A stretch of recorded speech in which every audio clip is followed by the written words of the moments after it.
అన్నమయ్య జిల్లా తమ్మళ్లపల్లెలో తీవ్ర ఉద్రిక్తత నెలకొంది. వైసీపీ అధికారంలో ఉన్న 5 సంవత్సరాలు రౌడీలు అల్లరిమూకలను వెంటేసుకుని నియంతలా ఇష్టానుసారం వ్యవహరించిన ద్వారకనాథరెడ్డికి చుక్కెదురైంది. అసలేం జరిగిందో వివరాల్లోకి వెళదాం. తమ్మళ్లపల్లె ఎమ్మెల్యే పెద్దిరెడ్డి ద్వారకనాథరెడ్డి గుట్టుచప్పుడు కాకుండా సోమవారం తమ్మళ్లపల్లెలోని ఆయన గెస్ట్ హౌస్ కు చేరుకున్నారు. ఈ విషయం తెలుసుకున్న టీడీపీ శ్రేణులు మంగళవారం అధిక సంఖ్యలో అక్కడికి చేరుకుని ద్వారకనాథరెడ్డి గో బ్యాక్ అంటూ నినాదాలు చేశారు. అధికారాన్ని అడ్డుపెట్టుకుని తమ్మళ్లపల్లెను అరాచకాలకు అడ్డాగా మార్చిన నీకు ఈ నియోజకవర్గంలో అడుగుపెట్టే అర్హత లేదంటూ ధ్వజమెత్తారు. పసుపు జెండాలతో కార్యకర్తలు స్వచ్ఛందంగా ఎమ్మెల్యే ఇంటి వద్దకు తరలిరావడంతో తమ్మళ్లపల్లెలో ఉత్కంఠభరిత వాతావరణం ఏర్పడింది. మరోవైపు పోలీసుల్లోనూ ఏం జరుగుతుందోననే ఆందోళన నెలకొని టీడీపీ శ్రేణులను శాంతింపజేసే ప్రయత్నం చేశారు. అయినా వినకుండా రోడ్డుపైనే బైఠాయించి తక్షణమే ఎమ్మెల్యే తమ్మళ్లపల్లె ఖాళీ చేసి వెళ్లకపోతే ఇంటిపై మూకుమ్మడిగా దాడులు చేస్తామని హెచ్చరించారు. ద్వారకనాథరెడ్డి బయటకు రావాలంటూ టీడీపీ బీసీ సెల్ జిల్లా అధ్యక్షుడు సురేంద్ర యాదవ్, తమ్మళ్లపల్లె టీడీపీ కన్వీనర్ రెడ్డెప్పరెడ్డితో పలువురు నాయకులు, కార్యకర్తలు భీష్మించుకోవడంతో అక్కడ వాతావరణం వేడెక్కింది. అసలు పెద్దిరెడ్డి ద్వారకనాథరెడ్డిపై టీడీపీ శ్రేణుల్లో ఎందుకంత వ్యతిరేకత?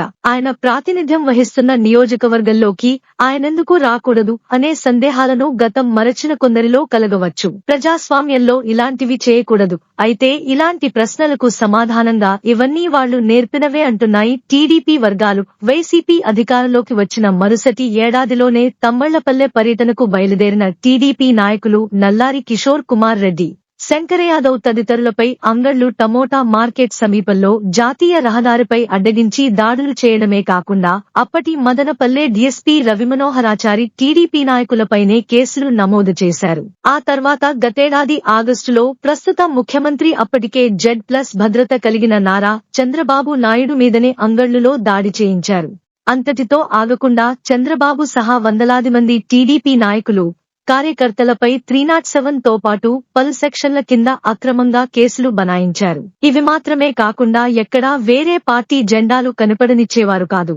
ఒక రకంగా నియోజకవర్గాన్ని వాళ్ల సొంత జాగీరులా భావించి అదే తరహాలో వ్యవహరించేవారు. ప్రభుత్వం మార్చడంతో కథ అడ్డం తిరిగింది. వాళ్ల నేర్పన పాఠాన్ని వాళ్లకు ఒప్పజెప్పాలికదా అంటున్నాయి టీడీపీ వర్గాలు.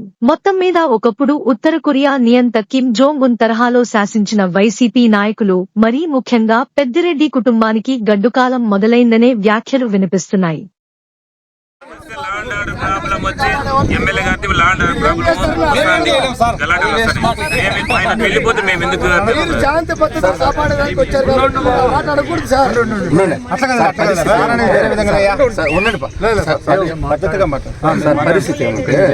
అభయ న్యూస్ ను సబ్స్క్రైబ్ చేసుకోండి, లైక్ చేయండి, షేర్ చేయండి, కామెంట్ చేయండి. ఇవి ఈనాటి వార్తలు. రేపటి వార్తలతో మళ్లీ కలుద్దాం. అంతవరకు సెలవు. నమస్కారం.